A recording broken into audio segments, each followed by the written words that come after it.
So I just heard the video with Jeffrey Essen and Kate.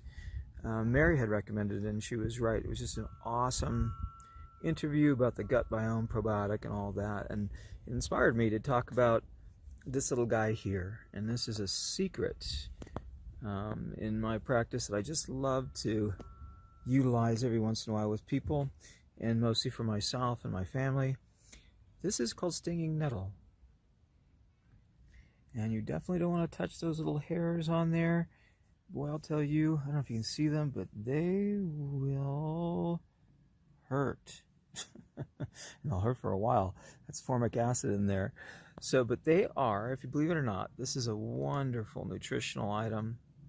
Just glorious in its ability to help reduce inflammation, pain, even use it for skin eruptions. Not on the skin. It's to be taken internally as a tea, or even better as a homeopathic remedy. But I'm going to show you now how I collect them. This is in my yard, but you can collect it in the wild as well. And I use these long clippers here. I don't get in there with my hands unless I have gloves and little clippers. And I go in there and I grab, you know, these come up several little clumps in a place. I have many of them here in my yard. So I just take a little bit. And today I'm just going to make tea from this guy here. Just cut them there. And then it's hard to see, but I'm going to take the little clippers here and let's see, just grab them this way and put them on my plate. And then carry my plate in with him there. Now I don't, when I eat or take anything from my yard, unless it's really covered with dirt dramatically, to be honest, I don't wash it. I don't rinse it. I just take it by itself because it's no big deal. And again, you can see that guy right there will make a really nice tea for me this morning, and I'm going to take him in, and I don't have to touch him or anything. I just drop him in the pot. And we'll talk more about it there. Now I'm going to tell you about another really wonderful cleanse for spring besides this guy too. So let's take it. And by the way, these come up in the spring. Right now he's just launching, right? This is, for us it's May at 6,300 feet where I live. And again, they're just coming up now. And they'll get taller than this. They'll get about, I don't know, 4 or 5 feet tall actually in my yard. And yeah, so they're spring sprouting and perfect for a spring cleanse and cleansing. I'll tell you more about that in a minute. This is a cherry tree blossom. You see those beauties there? This is my cherry tree in the yard here. It's been here for several years, been growing it. And this is another spring beauty. You can see there's the blossoms are starting to die, but you can see the fruit forming. Let's see if I can get one over here for you. Right up here, yeah. See that right in there? Oh, it just went away right there. Ah, I don't know what the deal is. Ah, there we go. See, that's a cherry forming. And again, they come out in spring, and they're usually ripe in June, July, that kind of thing. But early June, they're very short time. And that is a wonderful cleanse, again, in the same way that this nettle I'm going to tell you about in a minute, of preparing and utilizing them to chase out, they say uric acid, but it's actually all sorts of acids in your body, and basically chase away pain and a lot of the inflammatory response that pain will cause. Let's go talk more about that here. Get out of the wind. Here we go. So the water's about to boil. You can see the steam is obscuring the camera. And we're going to put our nettles in here to make some nettle tea. Here's this guy here, right? And oh my God! Oh! Just kidding. He's wilted, and so I figure, you know, it's time to. He should be okay, and he doesn't hurt actually at all. I wouldn't touch the stem still. That formic acid and those little needles that are on there, you can see. Then we can see if we can get that really clear. Now I don't know. Here we go. See those guys? That would hurt. And there's still some on the leaves, but for some reason it's not hurting me at all. This is wilted just coming from outside, bringing it up here. You just put the whole piece right in there, and I will take a spoon and push them down into the water. Now, if you're doing this for the first time, and especially if you're hypersensitive, which I specialize in working with people that are hypersensitive, you would only do one item and that's it in your tea. You wouldn't, if it's new to you, you wouldn't go ahead and put a bunch of things like I'm about to, and I'll show you what they are, into my tea that I make for a cleanse as I go through this. But that's the nettles. You do it just by itself, so you can see how it feels to your body. No matter what is recommended ever, you always want to check it out for yourself. You want to check it out slowly and see how that feels. So as that boils, all those little nettles, they lose that formic acid changes and is no longer an issue, will not sting you when you drink the tea or anything else. Now let me show you what else I'm going to bring in. So this was on my hike, or my actually kind of run up the mountain earlier, and this is silver fir, or not silver fir, just a fir tree. And I'm going to go ahead and put the fir in just like it is. Again, I haven't washed any of these. This is nature clean for me. I just put it right in the tea. And then the next thing we're going to go to is, where's that little guy? Huh. Okay, well, oh, here we go. Next thing we're going to go to is this little guy here. This is a thistle. I don't even know what type of thistle he is. I picked up on the mountain, but all thistles are edible. And again, he's wilted, and you know, I can grab him easily. There's no issue, but I'm just going to drop him in the tea. And then in my own yard, I have milk thistle growing that I planted by seed and is now kind of wildly growing through my yard. And that's a milk thistle, another type of thistle, which is very cleansing. Most people use the seeds and get the what's called the psylli out of it, or I call it psylli. It's actually psylli myarin. And that's the active ingredient supposedly, but really the whole plant has active ingredients, and it is a food. All thistles, again, are edible. So we're going to put that in the tea, and just because I like it, I'm going to take some of this, which is lovage, which I planted in my yard as well. It has kind of a celery-like flavor. It does have some health benefits as well, but I'm not using it for that myself. I just like the taste of it. So I'm going to put all these in, let them be at a rolling boil, and just for about 5 minutes is all. And then I'm going to let it cool and make it to a tea. And I'm going to talk about how the reasons why specifically the nettle tea is so important, and on a cleanse it's just dynamic, and it acts very similarly, although there's even other benefits to the cherries. You could do black cherries or tart cherries, or tart cherry juice, and it has some great benefits during a cleanse. This is a really nice green tea made from all those items. Again, if you're just starting out, you would only use one item, so you can see how that, if they're new to you, if the the stinging nettle, which is Urtica urens or Dioecia, or the silver fir, or the I keep saying silver fir, but this is probably just a fir tree. I'm not sure if it's silver fir or not. Then you have the thistles. You just use one of those, especially if you're hypersensitive, to make sure you're cautiously take and see how it feels in your body. Any recommendations from anybody are always just recommendations or possibilities, and you want to be very, very, accountable to yourself only. So we're going to go ahead and take, and I'm going to have to, I can't look at the video and do this, so there we go. We're going to pour that green tea. So that's steaming right into my cup, and we're going to let it cool, and we'll talk more about this in a second. Yeah, it's beautiful. This is the tea I'll use today. This is young silver fir, or young fir. I don't know if it's silver fir exactly, but it's a young fir tree. See how the needles are different? They're all coming up more rounded there. They don't prickle you.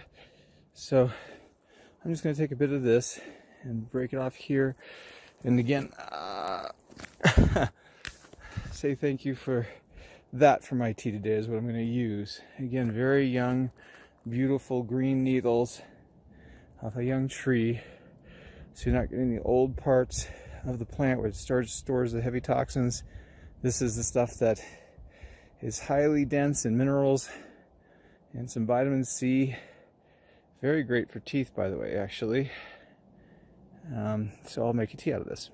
All right, so here we are drinking our tea, and I'm out on my porch with my beautiful little plants that I've been growing to plant in the yard here coming up. And let's talk a little bit about some benefits and some warnings maybe when you're going through a cleanse, but also when you're not going through a cleanse, of the items that have been discussed and how to look at that. So I'm going to take a drink first because this is just great.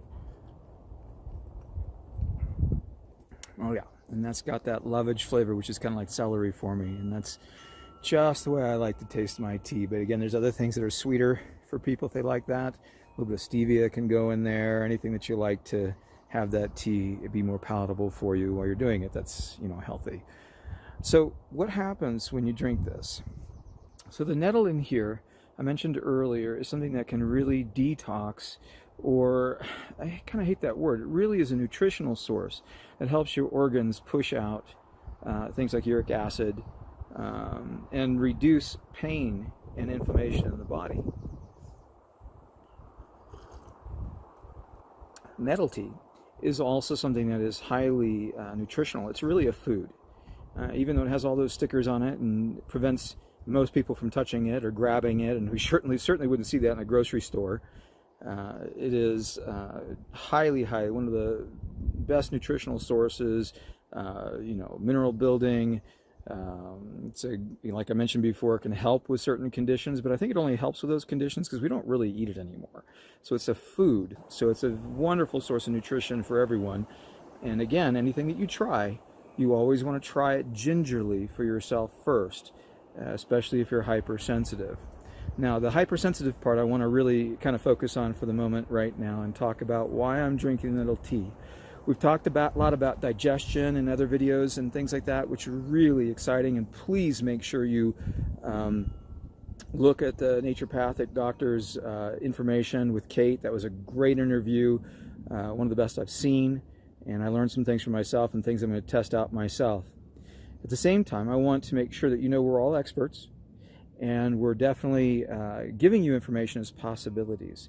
So let me go. I'm going to take you inside now. I'm going to finish my tea before I do this and enjoy this outdoors with my plants that are going to go in the ground later. And these are my raised wicking beds, if you see them behind me, with my strawberries growing out there. I think if I can get that, and I have some other like wild things and items I'm going to plant later. But this is a really pleasant place for me, and a detox or a cleanse from a normal day and being with you. Here we go. So these are some of my fermented foods that I've made, and they're just awesome. I can see almost my fermented garlic is almost gone. It's actually fermented spring garlic, where it has the heads on it, and it's just wonderful. Great preservative for me too, and they've just been natural salt brine in a a glass jar, just 3 days in the counter, and they just come out beautiful. And I have them for, that's probably almost 2 years old actually, and you're usually supposed to keep them for a year, but the garlic, it seems like you can keep it for years. And these are green beans. I love these, especially with lemon, thyme, and maybe a little bit of spiciness in there. This looks like it has some onions in it, and maybe some other little guys. I'm not sure what oh, those are onion heads. Those are the flowers of onions. I'll probably have to taste these later. The reason I'm bringing this up is fermented foods are great for most people. And for me personally, I can only have limited quantities of it. I love these. They'd be all gone by now, except for that when I eat them, they will give me an allergic response. So, and not right away. It's only if I eat them several times in a row. And again, you want to just pay attention to your body when you utilize them. Most people won't have that, but I'll actually start to, have symptoms of allergies, which I don't normally have at all, as long as I avoid certain foods. And one of them that was mentioned before, which I'm so glad to hear, we both have that experience, is that milk. Milk is just one of the primary things that creates allergies, and so is sugar products. So I want to move on and show you some other issues that are just to be looked at, but not worry about, but just kind of consider. So things like vinegar, that's a fermented product, and it will do the same type of thing for me. But vinegar will also, and again, I wish I had the apple cider vinegar that was raw and pasteurized, because it's also good too, because that'll be used as a therapy to induce a higher acidity in the stomach many times. And the problem sometimes with inducing the higher acidity in the stomach is that a person who has arthritis, a person who's subject to gout on a regular basis, or something even pseudo gout, I have found that will actually cause pain for them, and sometimes excruciating pain. And again, it's something that's very rare. But with my clients, I would be very careful with instituting that. Same with, it's kind of like again, this is a fermented product. That's the vodka.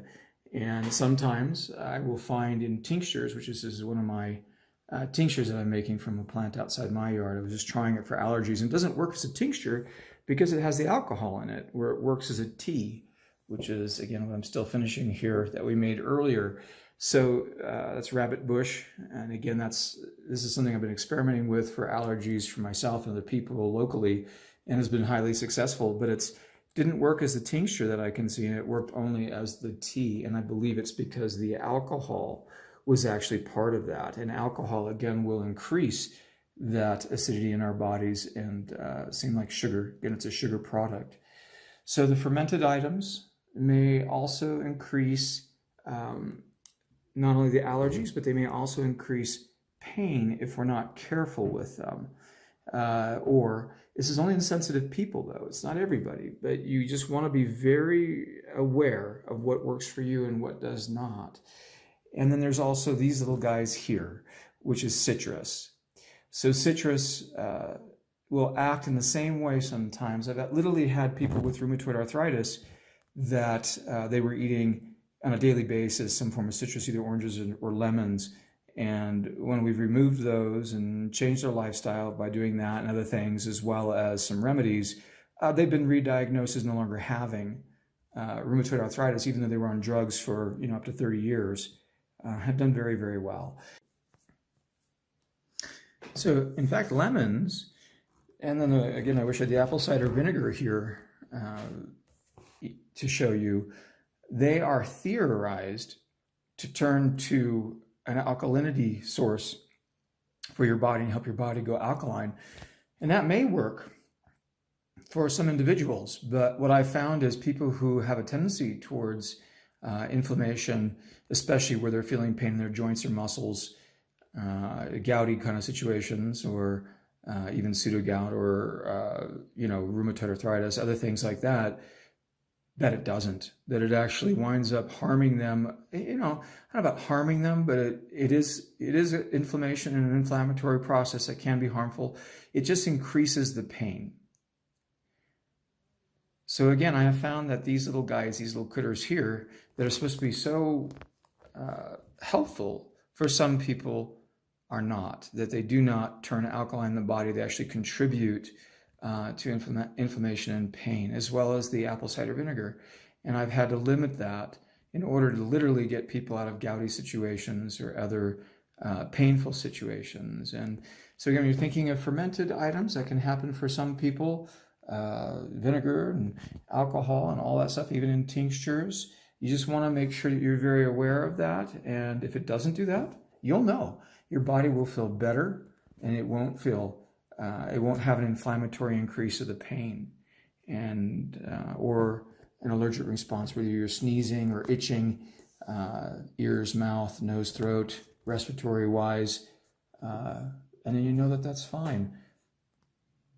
Enjoy. So again, you just have to be very cautious and understanding. And the reason I'm bringing this up is we talked about using individual items for yourself. As you're coming off the cleanse, that means you've now restricted your diet to certain things, and you're going to bring some of these things back in. You're going to try them.